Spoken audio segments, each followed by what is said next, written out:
Hi, everyone. Welcome and good evening. My name is Lauren Artilles, and on behalf of Harvard Bookstore, the Harvard University Division of Science, and the Harvard Library, I'm honored to introduce this virtual event with Robert Stickgold, presenting his new co-authored book, Why Brains Dream, Exploring the Science and Mystery of Sleep, in conversation with his co-author, Antonio Zadra, with a special introduction by Harvard's own Deirdre Barrett. I hope you're all well and safe and enjoying this beautiful warm day if you're in Massachusetts. Thank you so much for joining us virtually. Tonight's event is the latest installment in our Harvard Science Book Talk series, which works to bring the authors of recently published science literature to our Cambridge community and beyond. Coming up in the series on Friday, March 19th, we'll host best-selling author Walter Isaacson for his new book, The Codebreaker, Jennifer Doudna, Gene Editing and the Future of the Human Race, in conversation with David Liu, director of the Merkin Institute of Transformative Technologies in Healthcare. To learn more about this and our other upcoming virtual events, you can visit harvard.com and sign up for our email newsletter, or check out the page harvard.com/science for more info. We also have a Science Research Public Lectures YouTube channel where you can review previous talks that you might have missed. This evening's discussion will conclude with some time for your questions. If you have a question for our authors at any time during the talk tonight, click on the Q&A button at the bottom of the screen and we'll get through as many as time allows. In the chat, I'll be posting a link to purchase Why Brains Dream on harvard.com, as well as a link to donate in support of this series and our store. Your purchases and financial contributions make events like tonight's possible and help ensure the future of a landmark independent bookstore. Thank you so much to our partners at Harvard University, and thank you to all of you for showing up and tuning in support of authors, publishers, indie bookselling, and especially for science, because it really, really matters in these difficult times and always. And finally, as you may have experienced in virtual gatherings over the last year, technical issues may arise. So if they do, we'll do our best to resolve them as quickly as possible. Thank you for your patience and understanding. And now I am excited to turn things over to Deirdre Barrett, author, assistant professor of psychology in the Department of Psychiatry at Harvard, and world-renowned dream specialist. The digital podium is all yours, Deirdre. Hi, it's an honor to be able to introduce these two friends and colleagues. Tony Zadra is a full professor in the Department of Psychology at the Université de Montréal and a researcher at the Center for the Advanced Studies in Sleep Medicine in Montreal. He holds a doctorate in clinical psychology from McGill University. And I met Tony when he was a graduate student, so I've gotten to watch his prolific career of sleep and dream and parasomnia research unfold over decades. Tony has researched just about everything concerning dreams and parasomnias. He's an author of more than 100 articles, but he's focused especially on lucid dreams, nightmares, and recurrent dreams. Tony is very broad in his interests, though. He's a mensch at brain science, but also psychotherapy. He's great at weaving the data together with its clinical implications. And Tony shares his own vivid dream life and integrates that with his research. One of my favorite Tony moments was at an early meeting of the International Association for the Study of Dreams, in their membership meeting when people were discussing what they wanted to see in conferences. And Tony stood up and said, among other things, that he looked forward to the conference every year like he used to look forward to Christmas. And I both resonated with that, but it also just seemed to capture how enthused he is about all things dream related. Bob Stickgold is a full professor at Harvard Medical School, and he's the director of the Center for Sleep and Cognition. He holds a doctorate in biochemistry from the University of Wisconsin. And I met Bob when he came to work in Alan Hobson's sleep lab decades back. And that group gradually became more dream positive and started shifting away from the old Hobson-McCarley idea that dreams are random and a bottom-up activity, beginning pretty much with Bob's arrival. Bob is the author of over 200 articles on sleep, addressing REM sleep and sleep mentation and the role of those in memory, processing, and problem solving.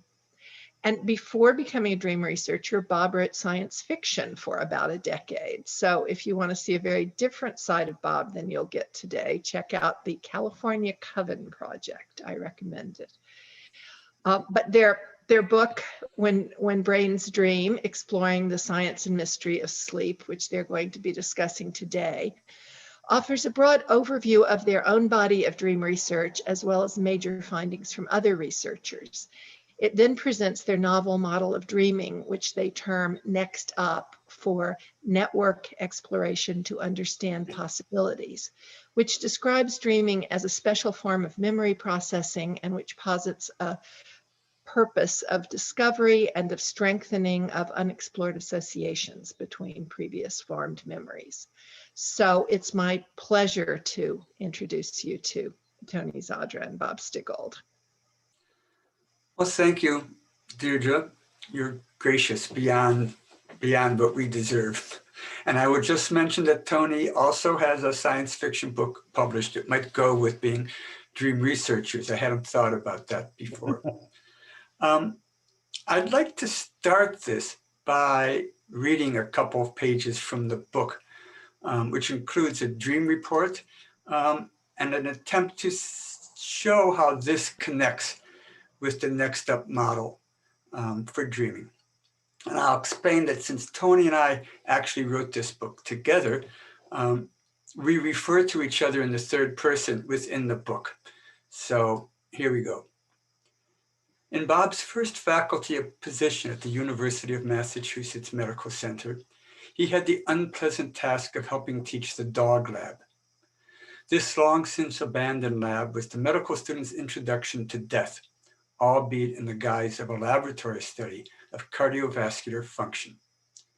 When students arrived, they were confronted with anesthetized dogs and a lab manual describing how to insert catheters into veins, measure intravenous blood pressure, inject drugs, and more.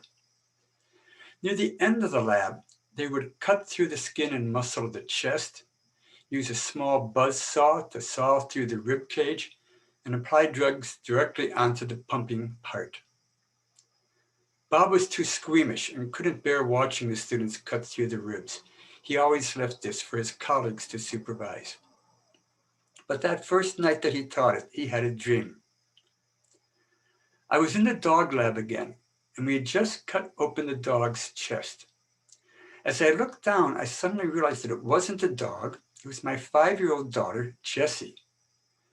I stood there dumbfounded, not understanding how we could have made such a mistake.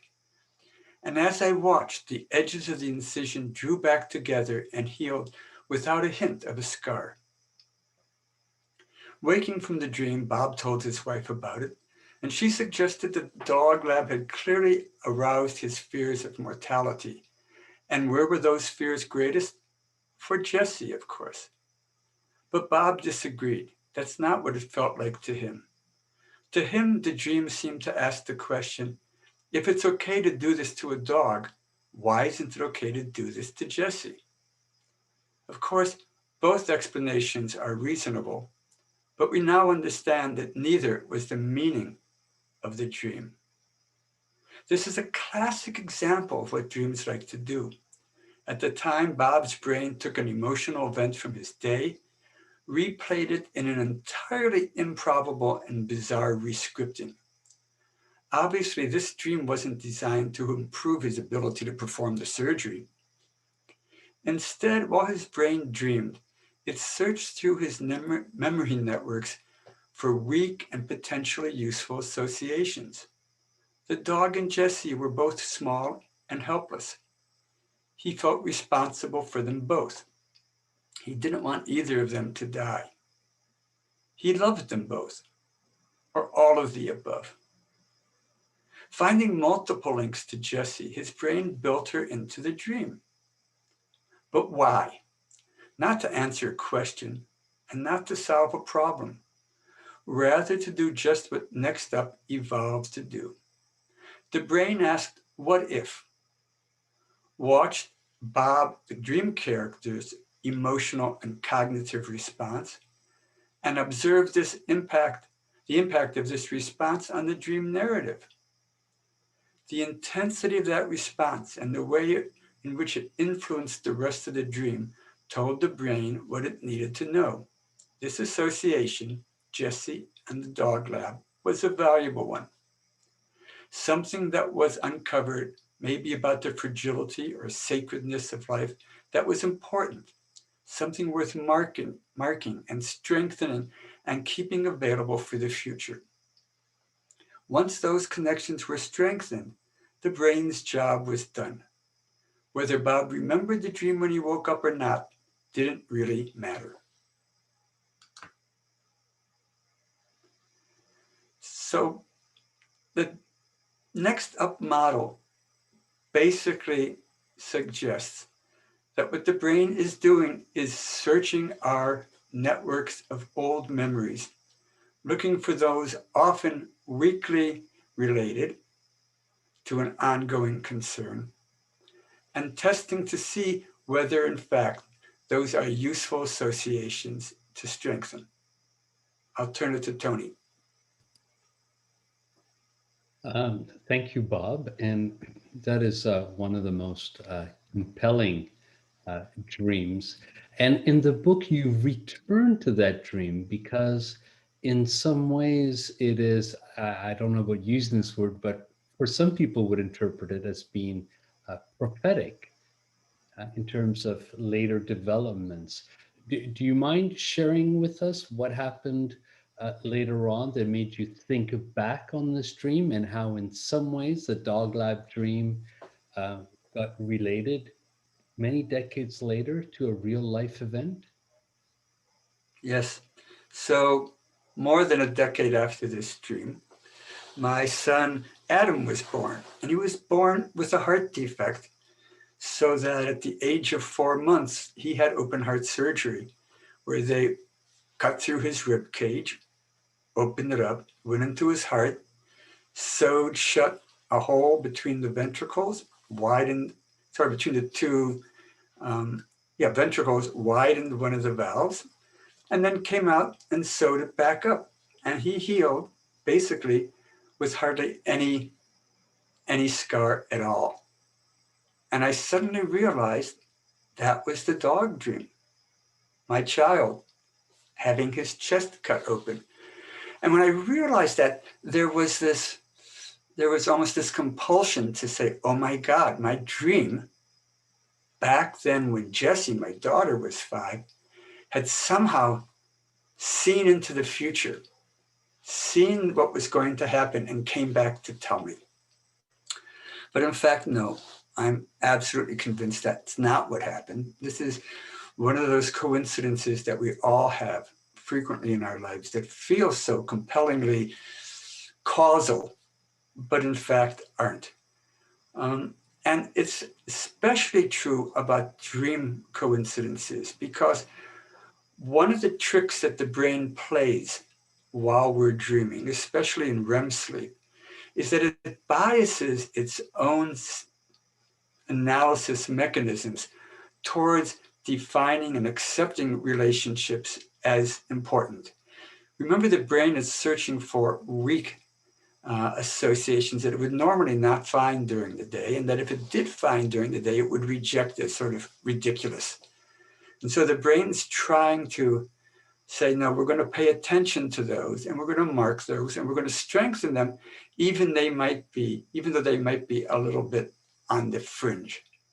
And so the brain is biologically, biochemically shifted towards that interpretation of meaning. And if we wake up from those dreams, those neuromodulators in our brain are going to take a few minutes to clear out. And so we take what we've been dreaming, and it feels incredibly important, meaningful. You know, when I go to a party, if someone asks me what I do, I tell them that I study sleep and memory, not that I study dreams, because if I do, they always say, oh, I had the most amazing dream, and proceed to tell me a totally boring dream. But it's that brain state when you wake up that assigns meaning to all of these associations and to these dreams. And so that's not what the brain was trying to do, but it's impossible, I think, to not have that vision, that sense that my dreaming brain had seen into the future. Thanks. That's wonderful. And so you argue that because of the biochemical state in which our brains are in our sleep, and particularly in REM sleep with serotonin being shut down, that we are predisposed to have these feelings that what we are experiencing is deeply important, that there is an underlying meaning to it. I'd like to hear more about your views about one thing you've written about, and in this book, is how dreams can be viewed as a form of art. And I'd love to hear you maybe expand on how our possible interpretations of dreams, where that idea came from to linking dreams to art. Sure, thank you. Many years ago, I went to the ART, the American Repertory Theater, which is down in Harvard Square, and saw O'Neill's play, The Long Day's Journey into Night. And I had read it in high school and been very deeply moved by it. But for some reason, when I was watching it at the theater, it wasn't quite as moving. I was watching it, and for those who haven't read it or seen it, it's a story about an iatrogenically induced opiate addiction in a woman, and then her family's co-conspiracy, co-dependency development, so that they all support her in hiding and having this drug dependency. And I realized that when I had read the book, we didn't have that framework, that understanding of how these drug addictions develop and how codependency develops and plays out. And I suddenly realized that what art does, whether it's music or actual visual arts or performing arts, is they show us what they can't explain to us. They show us things that we don't have a clear explanation for, the emotions, the events, the behaviors that occur in that art. And dreaming is just like that. Dreaming never replays the memory that the dream is about. It turns out that especially in REM sleep, the outflow of information from the hippocampus, a part of the brain that's necessary to recall recent events, that outflow is shut off. So we literally can't remember the actual event in the dream. And so we dream about it, and we dream about associations to it. This is kind of sort of like this other thing in your past, and maybe this third thing in your past. And we're just going to show it to you. We're not going to tell you what it means. We're not going to answer any questions you have. We're just going to show it to you, really, as a work of art. And just as all of us respond to works of art, sometimes saying, I like it, I don't like it, but sometimes saying, wow, that really speaks to me. Our dreams do the same thing. And I guess the last thing to say is I think the dreaming brain has evolved with the same function as artists would say is the function of their artwork, which is to open up the viewers, the readers' neural networks and let them explore possibilities. Okay, great. When Deirdre finally introduced us, she mentioned that one of your interests of dreams, you decided to pursue it when you arrived in Alan Hobson's lab. And so Alan Hobson, for those who aren't aware, much of his ideas about dreaming that he co-developed with his fellow researcher and colleague at Harvard at the time, was very much based on brain physiology, what they could understand of REM sleep in animals, and then saying, well, because this is happening in the brain stem of the cat, this tells us this about dreams. And so many models of dreams are really about the underlying neurophysiology and not so much about the experience. But when people wake up, they never say, oh, honey, you won't guess what happened to me last night. So my hippocampus was shut down, and then my frontal lobes, well, they were being inhibited. And then the acetylcholine went down, and it was incredible. No, right? It's the experience that we have, which is what compels us to want to share these stories. And so one of the great challenges in trying to explain dreams is trying to not to so much explain the underlying physiology, which can help you constrain or explain, but also to account for the experience itself. What does the brain need to have us be consciously aware of the dream experience? So can you tell us a bit about the ideas that you came up with about maybe why we need to be consciously aware of our dreams, that is to experience them, for dreams to execute their functions? Sure. This is probably going to turn out to be the most controversial part of the book, because it really doesn't fit comfortably with most of the scientists doing research on dreaming, especially those who come from a more brain-based background. Because often as a neurobiologist, I would talk about dreaming or the biological processes that underlie it, as if the dream per se was sort of an epiphenomenon, a spandrel, something that just sort of came along with the serious work that was happening in the brain that was unrelated to the experience. But many years ago, I read a book by Antonio Zadra, another Antonio in my life, entitled The Feeling of What Happens. And Damasio, I was going to say Zadra, Damasio argues that what organisms gained when they became conscious was the ability to imagine, and the ability to imagine scenarios that might happen in the future. And that was one of two big advances, and I'll talk about the second in a minute. But if you think about your own life, when you make decisions about what to do, about a path to take, you always imagine it. Even if it's something as simple as my wife Debbie saying, Bob, why don't we move all those plates and bowls from that cabinet over there over to this one and put the spices and the pasta over there.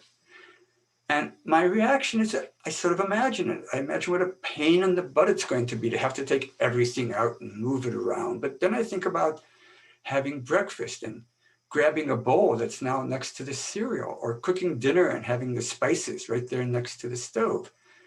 And then I think to myself, I have a feeling, oh, good, this feels good. And I decide, okay, let's do it. And that's the second thing that consciousness gives us. It gives us the ability to feel our emotional reaction to that scenario. And Damasio argues that that's the only way humans make decisions. Even if it's a well thought out, rationally planned choice, in the end, we make an emotional decision. I like that possibility. So when we dream and the brain wants to explore these newly discovered weak associations, these potentially creative associations, and it wants to decide whether or not they're useful, whether they should be strengthened and maintained, so that next time we think of this event from our day, we sort of imagine this older memory as well.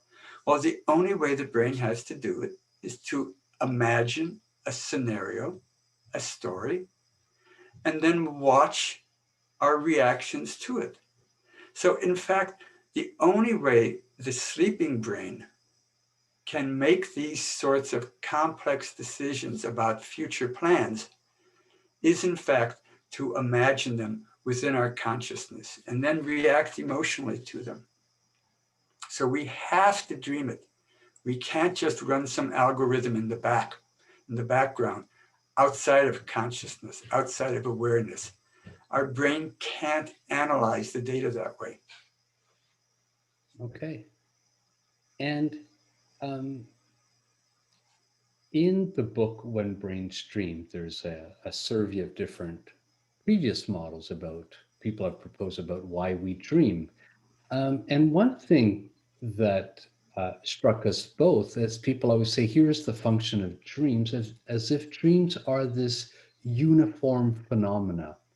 And one thing that was of particular interest to you was just think through, well, could dreams have a different function depending on different sleep stages? Because we know that the dreams themselves are sort of different. The ones you have a sleep onset or in light N2 sleep versus in REM sleep, early in the night, late in the night. And so could you maybe briefly share your thoughts about what difference would there be with about what the dreaming brain is trying to do, for instance, in light sleep versus in REM sleep? Sure, that's a wonderful question. And it's a fascinating one because in some ways this question has been sitting around unnoticed for decades. We've known for much of the last 20 years as the work has developed that different stages of sleep, and there's early non-REM sleep at the very beginning of the night, this very light non-REM sleep. And then there's deeper stages of non-REM sleep, and there's REM sleep, and they alternate in a 90-minute cycle. So every 90 minutes, we'll go into REM sleep for a while, drop back out to non-REM sleep. 90 minutes, we'll pop back up into REM again. And as the night progresses, those REM periods get longer and stronger. And what's been learned through now a couple of thousand publications on the role of sleep in memory processing, forget about dreaming for the moment, is that different sleep stages clearly process different kinds of memories in different ways. So in the deeper stages of non-REM sleep, it seems the brain is mostly paying attention to facts, to episodic memories, to things that have actually happened in our life, and strengthening and consolidating those memories. While in REM sleep, it seems to be more involved with the processing of emotional memories and the extraction of gist and the discovery of rules and the figuring out of how things work. And so that's the REM sleep part of memory processing. And then, as you mentioned, we also know that dreaming is different in these stages. In that early first few minutes of sleep, what we refer to as hypnagogic sleep, and hypnagogic dreaming, our dreams are very brief and fleeting. They might last just a few seconds. They often don't even involve the dreamer as a character in it. And they're usually very strongly related to what was happening either right before falling asleep or earlier in the day in very clear ways. So people who play Tetris in the evening, when they go to sleep, they'll close their eyes and they'll start seeing Tetris pieces floating down in their dreams. When you get into non-REM sleep, you get more typical dreams. But when we look for the sources that people identify for those dreams, they again tend to be recent sources, and they tend to be episodic memories of episodes from their life. So I wake up from non-REM sleep, says, oh, I had a weird dream about flying saucers. And I say, oh, why do you think you dreamt about flying saucers? And they laugh and they say, oh, we had pizza for dinner last night. It was really good. Now, if they were in REM sleep, the sources of our dreams tend to be more distant in our past and to be more semantic information, just general facts and knowledge that we have rather than specific memories of events. So if I woke someone from REM sleep and they again reported a dream about pizza, and I again asked them why, they'd say, oh, I just love pizza. I probably dream about pizza all the time. So again, it's a different type of dreaming. And we've known that for a good decade now. And no one has brought those two facts together. The type of learning, the type of memory processing that we can measure behaviorally as changing across a night of sleep, depending on how much REM sleep they get, as opposed to the changes, different types of changes we see that depend on the amount of deep or light non-REM sleep they get.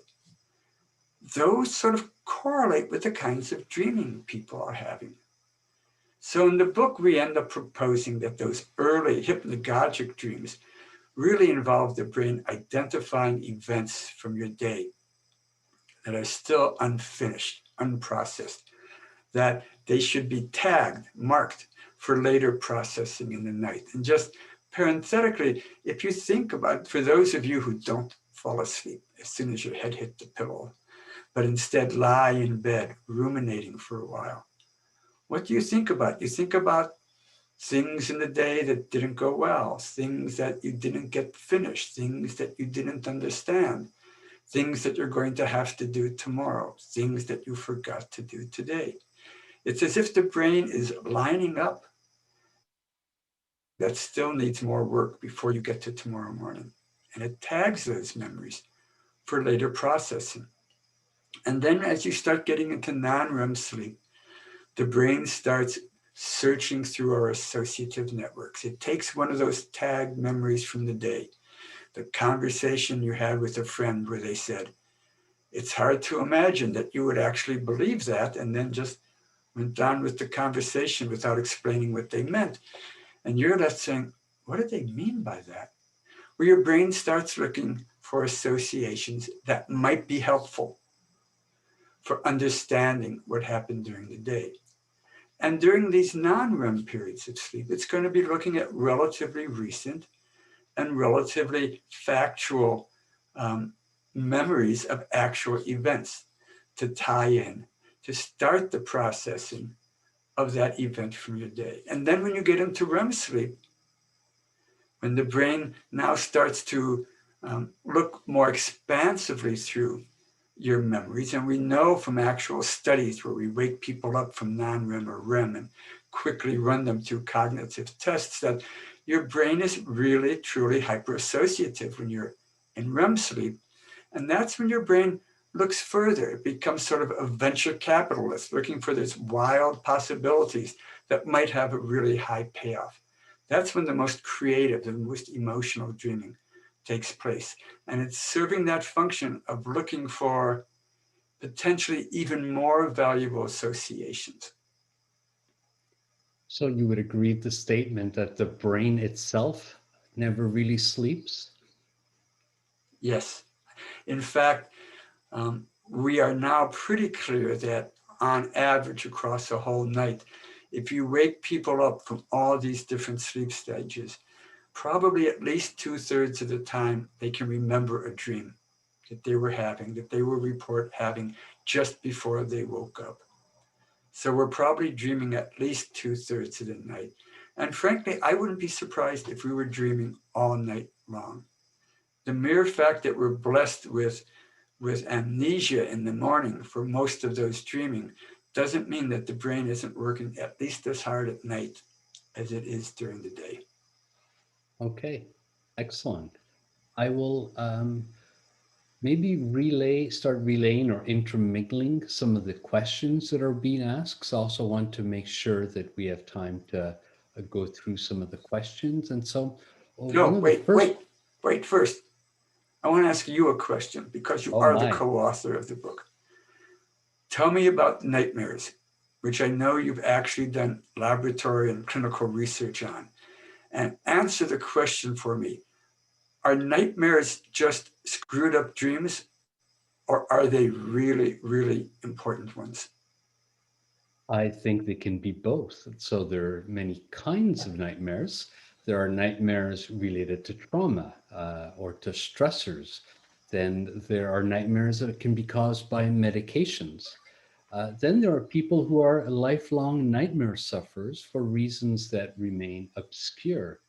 And then there are people who seem to be predisposed to have very vivid, emotionally intense dreams, including lucid dreams and dreams in which you know that you're dreaming. But we also know that a lot of lucid dreamers also tend to have a lot of nightmares, which is kind of paradoxical.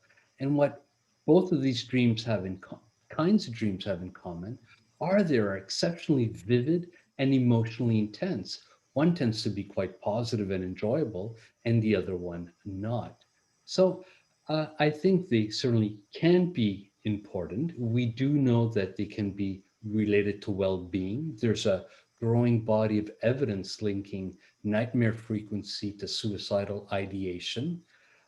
We do know that when in certain psychiatric conditions, when people worsen, the frequency of nightmares that they recall can go up. But some people, at least to have nightmares on occasion, I think is something that can be quite benign, and that almost everyone at least experiences once in a while, though there might be a reason why we have them, though these reasons will vary a lot from person to person. So I think the answer would be all of the above. E Okay, in this case. that's right. Um, One question that was asked is about the recent research by Ken Powler. And so it's a question about two-way communication in dreams. And so for the people who maybe aren't unaware of this, lucid dreams are those in which people can become aware that they are dreaming while still in the dream. But there's a step further to that. You can bring lucid dreamers in the sleep laboratory and then tell them, if and when you become aware that you're dreaming, I want in the dream to, with your eyes, to look extreme left, right.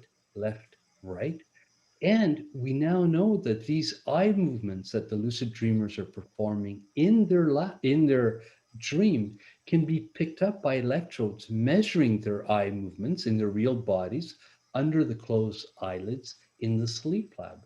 And so they can communicate with researchers saying, hey, Bob, I know I'm in your lab. I'm now lucid in my dream, and I recall that you asked me to clench my fist 10 times. So here's signal number 2, and I'm starting to clench, and they're going to do a signal 3 when they're done. And this tells the people, researchers, exactly where to look for bodily or brain processes for activity that you could associate with those tasks that they are executing in their lucid dreams. Now, the question about that is, what is your opinion of the research of Ken Powler's study about two-way real-time communication during REM sleep published last month? And what future possibilities do you see for this interactive dreaming approach? Well, first of all, I think it was an incredibly sexy study. I mean, it's one of those ones you say, oh, I wish I had thought of doing that. What they did, and it was a Herculean task. They ended up with 5 laboratories in 4 different countries to collect enough subjects to get the paper together.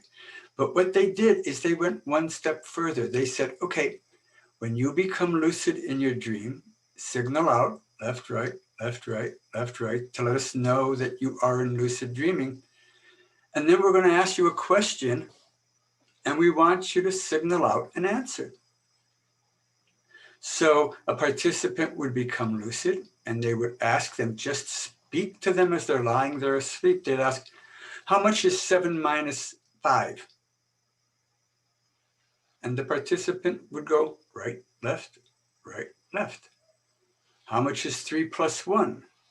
Right, left, right, left, right, left, right, left. And then they would wake them up and, in fact, collect the dream report. And sometimes they would say, oh, yeah, I heard you talking to me and asking me how much 4 minus 1 was. So I think I signaled out 3. But other times they'll say, oh, I was watching TV, and the guy on the TV station turned to me and said, Bill, how much is 6 minus 4? So there were these different types of dream reports that were more or less truly hallucinatory, and they can signal back out. And this is sort of what we call a proof of concept study, that it's possible to have two-way communication. Now, the problem with this is it's unclear how far you can go with this. Staying in a lucid state is a tricky business. It's sort of a knife edge where if you get too excited by it, you'll actually wake up. And if you don't stay excited enough, you'll sort of forget that you were lucid and go back into normal dreaming. And even if you are lucid, you have some control over the dream scenario, but not complete control. And things will come and distract you away from what it is you're supposed to be doing or what you're trying to do. So how much testing of cognitive functions, for example, if you asked someone in a dream, okay, I want you to imagine that you are heading north and you take 3 left turns, what way will you be facing? which turns out to be east. But if someone is asked to do that, my guess is that they would, in their dream, be able to take that first left turn and then find that they're in Paris and go to a coffee shop or something, having completely forgotten what they were supposed to be doing. So it's an open question about what its uses could be. It potentially could be useful in the treatment of something like PTSD, in the treatment of something like depression or anxiety disorders. But it could also just be used to investigate the cognitive capacities of the dreaming brain.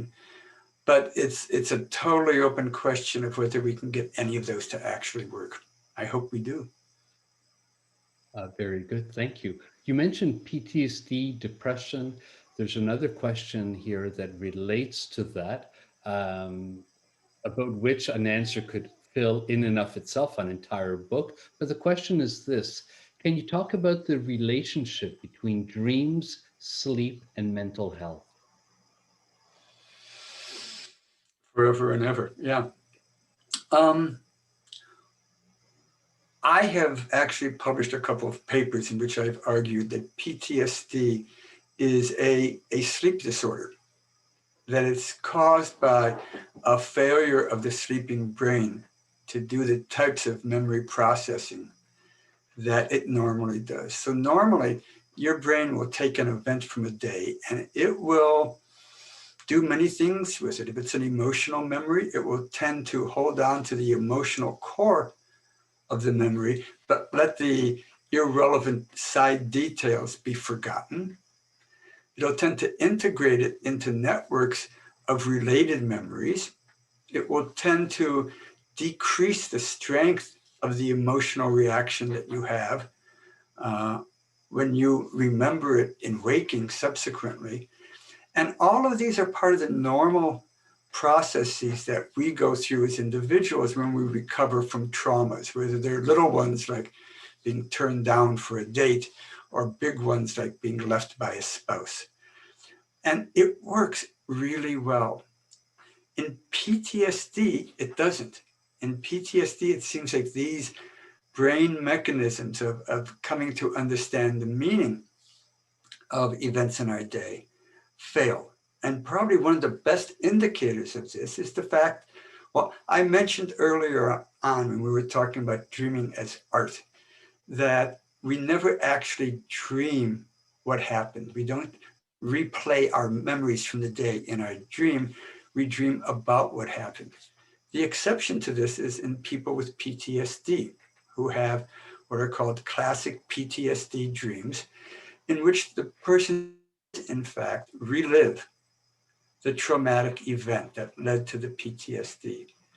And I think that replay is a sign of the failure of the brain to be able to do its work.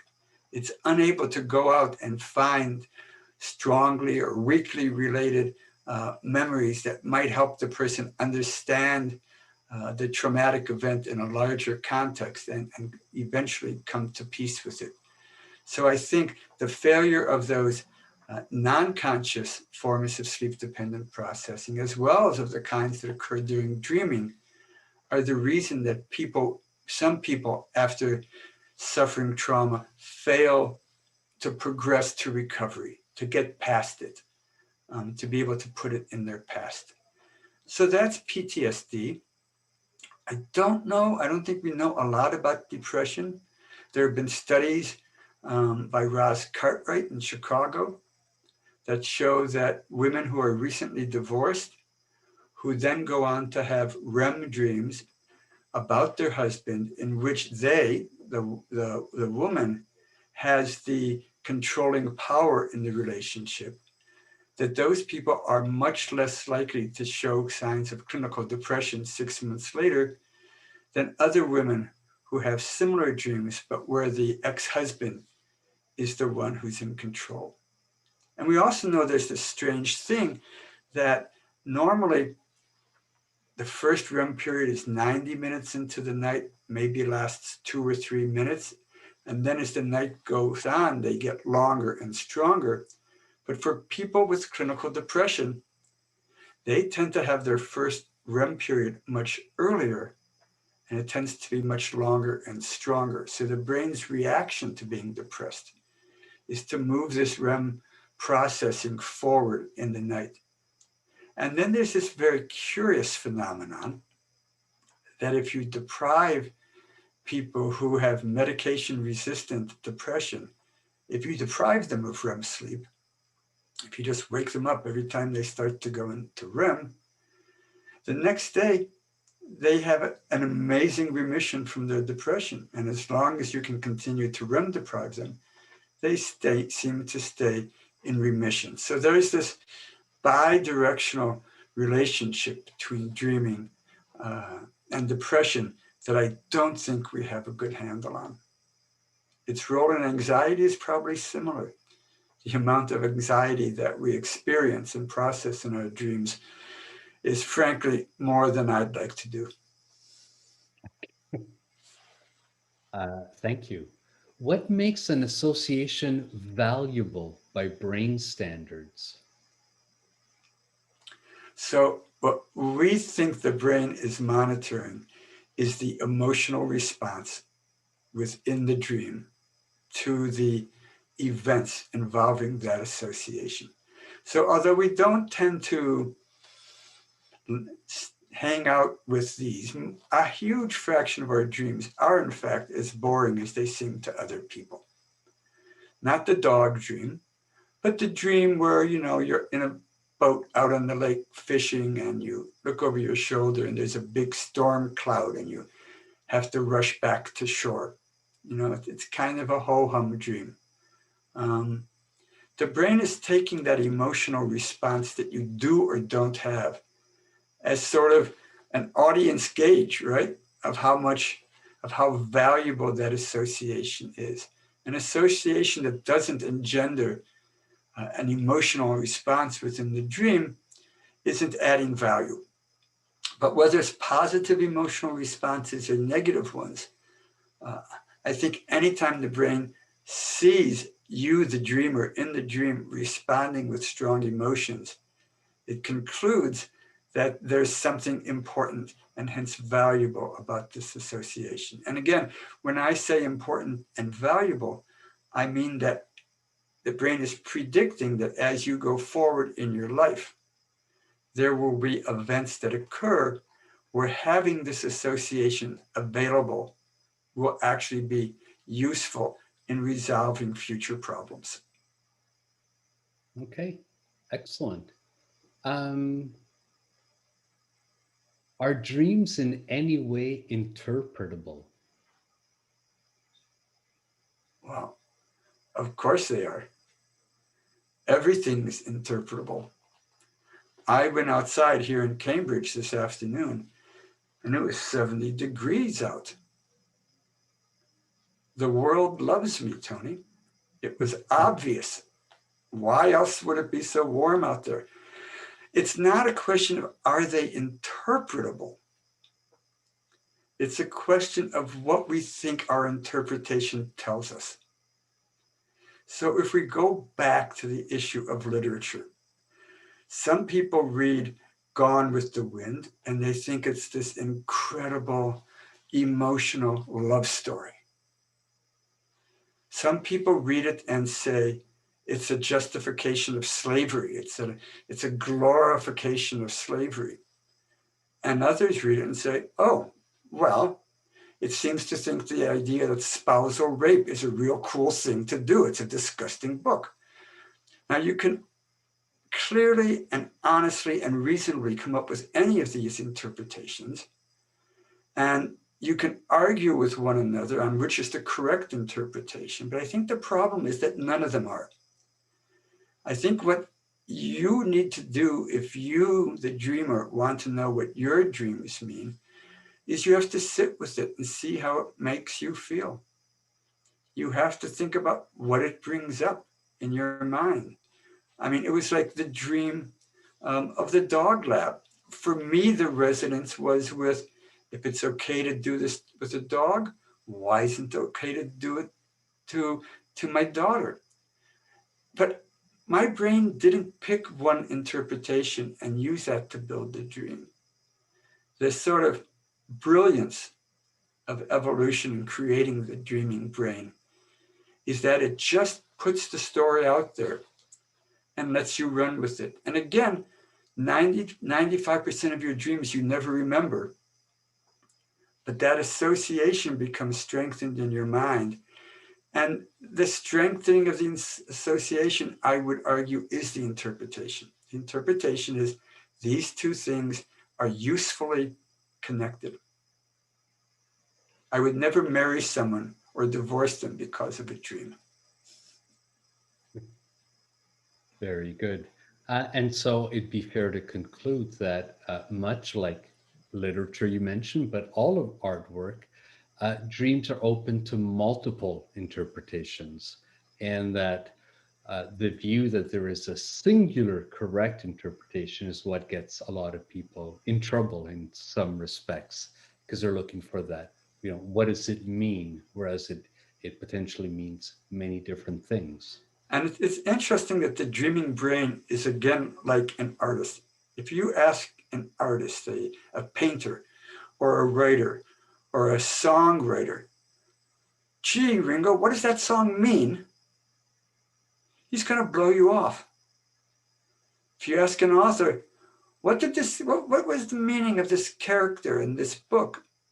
She's going to blow you off. They won't talk to you about the meaning because they understand that on some level, the meaning is for you to construct as the reader. And again, that's what the dreaming brain does. It doesn't put a value at the end. It doesn't at the end of the dream. I mean, I think of those dreams, right, where you wake up and you realize you had a dream where you were in bed with this co-worker who you just do not like at all. And it's sort of, yuck, why did I have that dream? I would never want to sleep with that person. And then you get anxious. Does my subconscious, does my unconscious think I should sleep with that person?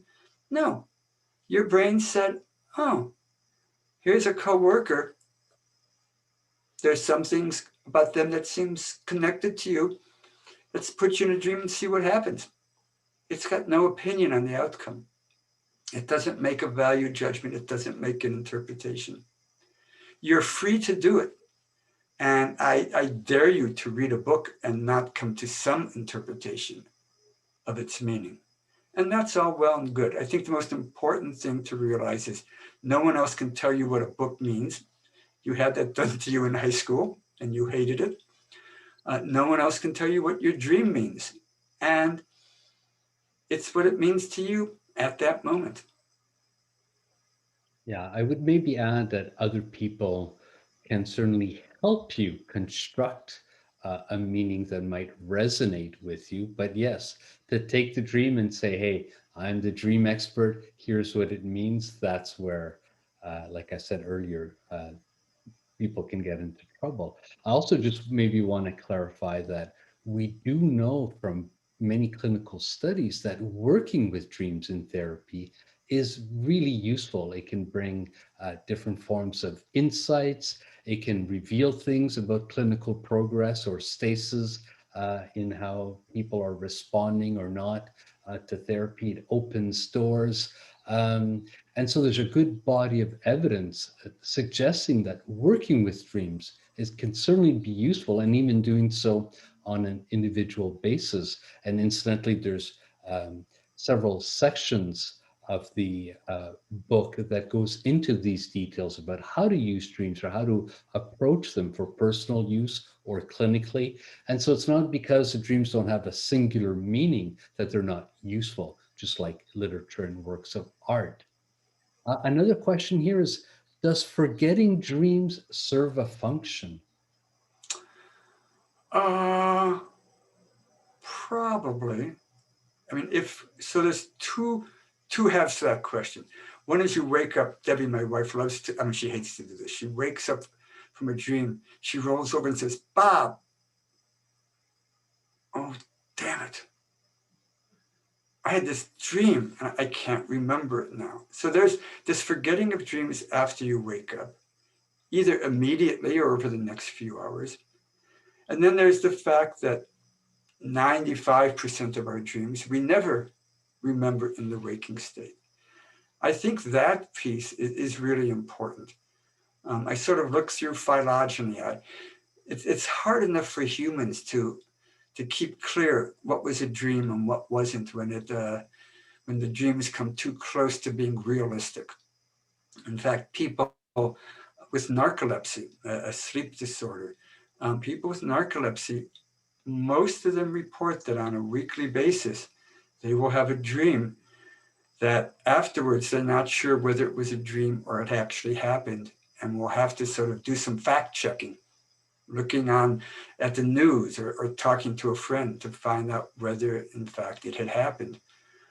So it can be very disorienting, and certainly for children who spend years trying to come to an understanding of what dreams are. They wake up from dreams and they think that that's what just happened. So I think it's important for us on some level to not be encoding all these dreams in a way that will be confusing as we go forward in our lives. I would maybe add to that, that as evidence really compellingly suggests, we spend a lot of the time while we are asleep in various forms of dreaming, recalling all those literally hours of these virtual, hallucinatory, often bizarre experiences would really be overwhelming. And Exhausting. that there's a built-in mechanism really to inhibit that, which is why dreams are so hard to remember. And that even those that we do remember, unless we write them down or they're unusually vivid, but even by lunchtime, usually we only remember the core part of it, and then details quickly fade away. And we see in the example that Bob, you just gave with narcolepsy or in young children, when they learn about the concept of dreaming, or narcoleptic patients who have these dreams which are so vividly encoded that they confuse them with reality, all the kinds of problems that this can lead. And so it's probably a healthy thing that we do not recall them, because there's so much material going on. And again, people have to realize they tend to remember just a little sliver of the very last REM period you have right before you wake up. So you've And indirectly, by the way, answered 3 questions. So the next 2 that I was going to ask you, but there's many really great questions, by the way, that people are typing away. But here's one that I haven't given that much thought to, and I'm curious to know what you think. If waking memories are consolidated during sleep, how does the consolidation of dream memories differ?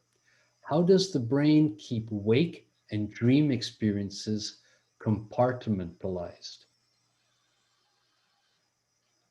good question. So I'm going to make this up as I go along. And by the way, I'm glad I'm asking it and don't have to answer it. So memories of events in the day that were encoded during the day are probably encoded with an intensity that differs from whatever encoding happens to our dreams. So remember, even if we're processing memories from the day, we're not particularly encoding them in our sleep. We're finding existing memories and strengthening the connections between nerve cells that subserve that memory, or strengthening the connections that already exist between that memory and other related memories. But when we have a dream, everything is floating. We have no reality to anchor it. So if I'm riding my bicycle during the day, I'm going to stay on my bicycle for a considerable period of time. Everything I do is going to be related to riding my bicycle. And when I get off, I'm going to put the bicycle somewhere and go on and do something else.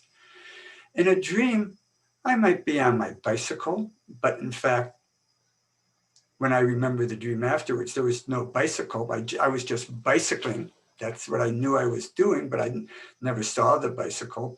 Or I've had dreams where I'm in a conference with 6 other people in a conference room, but when I remember it afterwards, there's only one other person there. So the dreams are really only half constructed into full technicolor images, if you will. It sort of like pays attention to what's foveal, what's at the center of your attention, and it never bothers to even draw the rest of the picture. So I think it's just not as strong a memory. In fact, if people want to remember their dreams, what we tell them is when you wake up, before you do anything else, before you grab your phone to record it, or before you grab a pad to write it down, lie there quietly without moving and rehearse it in your mind. And now you're rehearsing it in the wake state and forming a memory that has the potential to be much more stable. But just waking up, as Debbie would do, and turning to me and saying, "Oh, Bob, I had this amazing dream," is enough to wipe 2/3 of your memories away. They're just not that strongly encoded in the first place. Here's a fun question. Bob, if you had unlimited funding, time, and access to the most advanced neuroscience technology, what question about dream science would you attempt to answer? I either love that question or hate it. I'm not sure which. So the question about dreaming that has really been on my mind lately, and that I referred to earlier, is this issue of the meaning we attach to them. The fact that we attach great meaning to our dreams is a phenomenon that we know goes back at least 4,000 years. We know that it exists in every culture on the planet today, regardless of how advanced those cultures are, or how aboriginal they might be. And so it seems to be definitely something about the way the brain dreams that does it. And what we, Tony, have suggested in the book, I asked myself, when else do people have this phenomenon where they have these memories of things that they imagine that they think are incredibly meaningful, and they turn out to be sort of nothing? And the only other example I could come up with was acid trips. I'm a child of the 60s. I have to do that as a disclaimer. And when we took acid back in the 60s, we would have acid insights. We would come down after the acid trip and we would remember these mind-blowing discoveries we made, and we'd try to explain them to other people, and they would just sound ridiculous. I remember someone who wrote one down to be sure to remember it, and it said, when you flush the toilet, everything underlined, underlined, underlined goes down. And he read it to me and got sort of confused and said, no, it meant a lot more than that. So again, it's a state where you're in a hallucinatory state and you assign great meaning to what's happening. So why would these happen in these two conditions? Well, in REM sleep, the brain completely shuts off the release of serotonin in the brain. We've known that for decades. We've never had a clue as to why it might do it. But LSD is a mixed serotonin agonist and antagonist, and it shuts off serotonin release in parts of the brain as well. And I've hypothesized that it's this shutdown of serotonin that creates this cognitive bias towards assigning great importance to dreams. So what I would love to do is do some dream studies. And I don't know how much fancy technology we would need for it beyond our usual sleep recording, but I'd like to wake people up from REM and non-REM and see, in addition to all the other differences we know about the characteristics of dreams in these two states, whether in fact it's the REM dreams that show this tendency towards assigning great meaning to them. And then I might want to do some drug studies where we gave serotonin agonists or antagonists and saw if we could increase or decrease that. And then if we had super fancy imaging that we could do while people sleep through a whole night in the fMRI magnet, I might try to see down to the locus coeruleus where serotonin No, to the raphe nucleus in the brainstem where serotonin is released from, and see if we can actually see evidence of that shutdown in synchrony with this feeling of meaning in dreams. So you would like to be able to manipulate how meaningful dreams feel to people, or to understand those mechanisms. Yes. That would be great. Here's a question I've seen before.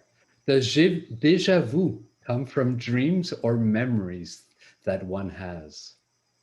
And I would Memories. add, or neither, or memories. Okay. I'd say it comes from memories, and I have no evidence to support it at all. Okay. The only way you can ever know the source of déjà vu, you're French speaking, you say it much better than me, is if you can remember a waking event. You suddenly say, oh, actually, you know what? This waking event happened, and I'm sure that's what this is. If it's from a dream, 9 times out of 10, you never remembered the dream, and you won't be able to find that source. And it might be, as you mentioned at the end, that it's neither, that it's just the brain, once again, for a moment even, going hyper-associative and clicking into that intense meaningfulness mode, where all of a sudden the déjà vu feels very important, which I think, tell me if you have a sense of this, is always the case. It's never seems to be the case that someone says, oh, wow, that seems like something, this seems exactly like something that happened before, whatever, and then they go on. It always seems to have that sense of intense meaningfulness. And in fact, I think whenever we deal with weak associations, that tends to happen. Yeah, I was going to say it's a bit Twilight Zone-ish as an experience. I'm informed that we're going to have to wrap this up soon, or maybe we have one more question. We had several questions about recurrent dreams. And so maybe I would end with this. Your thoughts on why have a recurrent dream, for instance, and several people mentioned this example about, having to go back to high school and writing an exam, or not being prepared for an exam, or not finding the room where the exam is. So why do we have these, why would the brain recreate very similar dreams across years or decades in some people? I think that most recurrent dreams are built around vastly multiply repeated what we call small t traumas in our life. I think every time any one of us has taken an exam, there's been an anxiety around it and a little bit of trauma about it. And I think what happens is that sometimes as the brain goes out into searching its neural networks, that the brain creates these collapsed memories. Exams that I've taken, for every one of which I worried whether I was adequately prepared before I walked into it. And it just caused that, okay, that's an anxiety about not having finished something. And a lot of these repetitive dreams are like that. Exam dreams, passport dreams, even teeth falling out dreams. I never quite got teeth falling out dreams happened until I had children and discovered that each of us spent more than a year with one or another tooth loose in our mouths. And usually in a state where if we twisted it, we could manage to get it stuck the way we did once and swore we would never do again. But they become these small T traumas. I mean, going to school without clothes on or in your pajamas. The amount of time we spend being anxious about whether we're properly dressed, whether we're wearing the right clothes, whether we're attractive. I think when all of those collapse into a node that represents one of these concepts, it just sits there waiting. So the brain says, oh, that was a pretty terrifying interview you had today. You didn't know if you were able to pull it off. And it's dreaming, and up comes the exam dream. Or maybe up comes going to school without your clothes on. I think they're just cheap, readily available associations to grab, and so they get grabbed often. So good associations and also good metaphors for how people may perceive us if we think, you know, they are seeing through us, the imposter syndrome, or in moments of self-doubt. Those are probably good dreams for your brain to re-explore, I guess. Tony, tell me before we end, recurring dreams that are positive in content and emotion? Yes, excelling in sporting activities. Like I remember positive recurrent dreams about figure skating in some people. Discovering a new room in a house is one of the more common positive dreams. People are in their house where they grow up and they go, "Oh my gosh, I never realized there was this room in the attic," and they go in and there's just wonderful lighting or plants or treasures, and so they're discovering something new that they had taken in a place that they always had taken for granted, their childhood home or their current house where they are living. And those tend to be really strong emotions in them and very positive dreams. I see that we are out of time and Then, want to thank you, Bob, okay. thank the Harvard So let me Bookstore. just say, yep. Go ahead. And I want to encourage all of you out there watching this. Wonderful night of sleep. Have some really, really fun dreams. That's good. Thank you so much. I just want to thank you both, Bob and Tony, for this fantastic conversation, and to Deirdre for that wonderful introduction. I feel like I learned a lot. I'm excited to go to sleep tonight with some new knowledge and perspective. And I want to thank you all for spending your evening with us. Please learn more about this book and purchase Why Brains Dream at harvard.com. And on behalf of Harvard Bookstore, the Harvard Division of Science, and the Harvard Library, all here in Cambridge, Massachusetts, have a good night, keep reading, and pleasant dreams. Thank you so much. Good night, everyone. Bye. Night.